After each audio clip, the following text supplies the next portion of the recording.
বিসমিল্লাহির রহমানির রহিম। ডক্টর মোহাম্মদ ইউনূস বিভিন্ন সময় রাজনৈতিক দলগুলোর সাথে বৈঠক করে ঐক্যের কথা বলেন। তিনি সব রাজনৈতিক দলগুলোকে আওয়ামী লীগের বিরুদ্ধে, ফেসিবাদের বিরুদ্ধে ঐক্যবদ্ধ থাকার আহ্বান করেন। তিনি রাজনৈতিক দলগুলোকে কখন ডাকেন?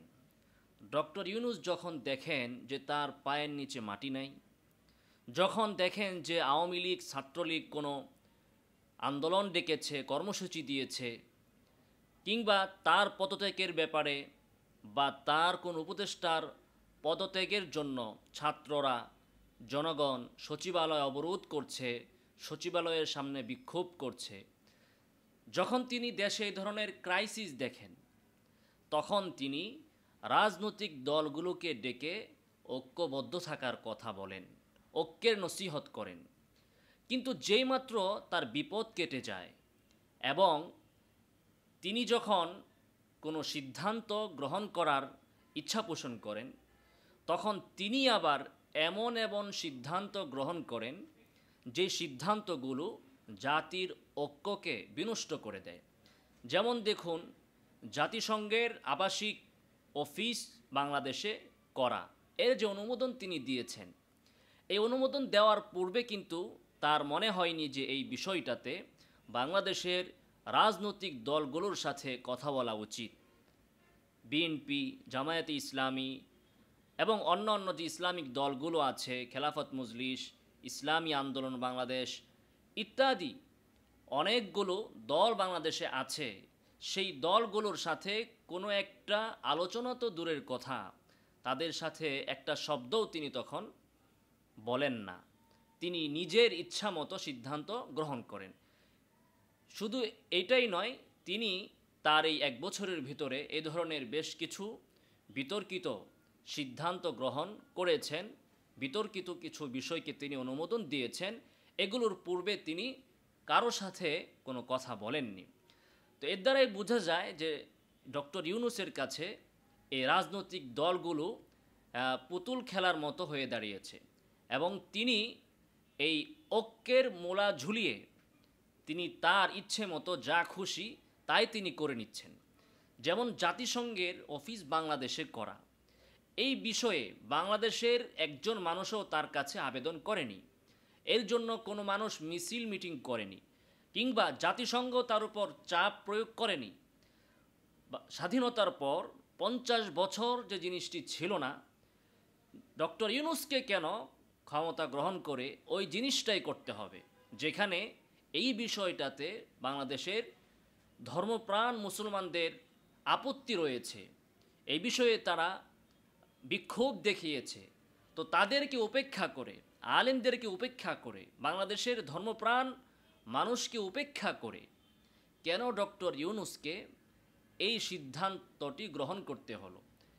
তো এ থেকেই পরিষ্কার হয় যে ডক্টর ইউনূস তিনি একটি নির্দিষ্ট এজেন্ডা বাস্তবায়নের জন্যই ক্ষমতায় এসেছেন।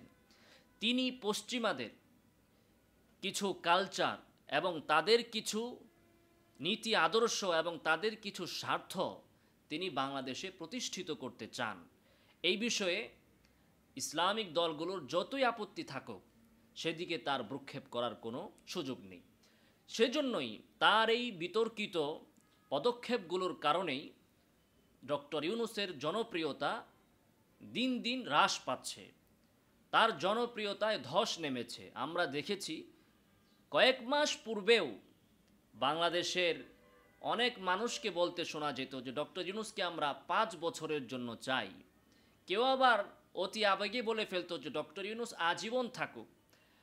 অনেক অনভিজ্ঞ, অবিবেচক, অপরিণামদর্শী বক্তাদেরকে আমরা ওয়াজ মাহফিলে প্রকাশ্যে বলতে শুনেছি, দোয়া করতে শুনেছি যে ডক্টর ইউনূস আজীবন থাকুক। কেউ আবার তাকে নবুয়াতি তরিকায় তিনি ক্ষমতায় বসেছেন বলে তার প্রশংসা করতেও আমরা দেখেছি।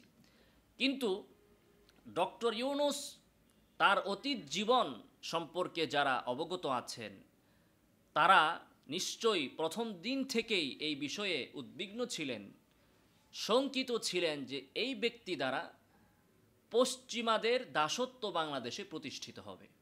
আমরা ভারতের দাসত্ব থেকে মুক্ত হয়েছি, কিন্তু ডক্টর ইউনূস দ্বারা পশ্চিমাদের দাসত্ব প্রতিষ্ঠিত হওয়ার একটি আশঙ্কা আছে, আর দিন দিন সেই আশঙ্কাই কিন্তু বাস্তবায়িত হচ্ছে। অতএব আমরা যে ডক্টর ইউনূসকে দেখি যে তিনি বিভিন্ন সময় ঐক্যের কথা বলছেন, ফেসিবাদ বিরোধী ঐক্য, জনগণকে ঐক্যবদ্ধ থাকতে হবে, কিন্তু দেশ যখন স্থিতিশীল থাকে তখন সেই ঐক্য বিনষ্টের প্রধান কারণ ডক্টর ইউনূস হয়ে দাঁড়ান। তিনি এমন কিছু সিদ্ধান্ত গ্রহণ করেন যার দ্বারা এই জাতির ঐক্য নষ্ট হয়। অতএব ডক্টর ইউনূসকে সবসময় সন্দেহের দৃষ্টিতে দেখতে হবে, এবং বিএনপি যে কাজটি করেছে প্রথম দিন থেকেই তাকে চাপে রাখা। বিএনপি শুরু থেকেই ডক্টর ইউনূসকে সমর্থন এক হাত দিয়ে দিচ্ছে, আরেক হাত দিয়ে আবার তার সমালোচনাও করছে।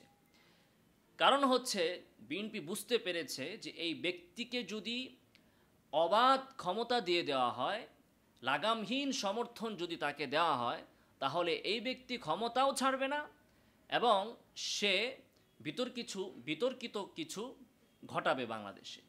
তো ইসলামিক দলগুলো শুরুতে যেভাবে নিঃস্বার্থভাবে লাগামহীনভাবে ডক্টর ইউনূসকে সমর্থন দিয়েছে, আমি মনে করি এখন সময় এসেছে ডক্টর ইউনূসকে চাপে রাখার এবং সবসময় তাকে সন্দেহের দৃষ্টিতে দেখার। আওয়ামী লীগ চলে আসবে, শেখ হাসিনা ফিরে আসবে, এই ভয় দেখিয়ে ডক্টর ইউনূস তার মনের খাহেশ যেন বাংলাদেশে পুরা না করতে পারেন, ইসলাম বিরোধী, রাষ্ট্রবিরোধী, বাংলাদেশের জনগণের স্বার্থ বিরোধী কোনো কিছু যেন তিনি না করতে পারেন, সেই বিষয়ে আমাদেরকে সজাগ এবং সচেতন থাকতে হবে। আল্লাহ সুবহানাহু ওয়া তাআলা আমাদেরকে হেফাজত করুন, আমিন।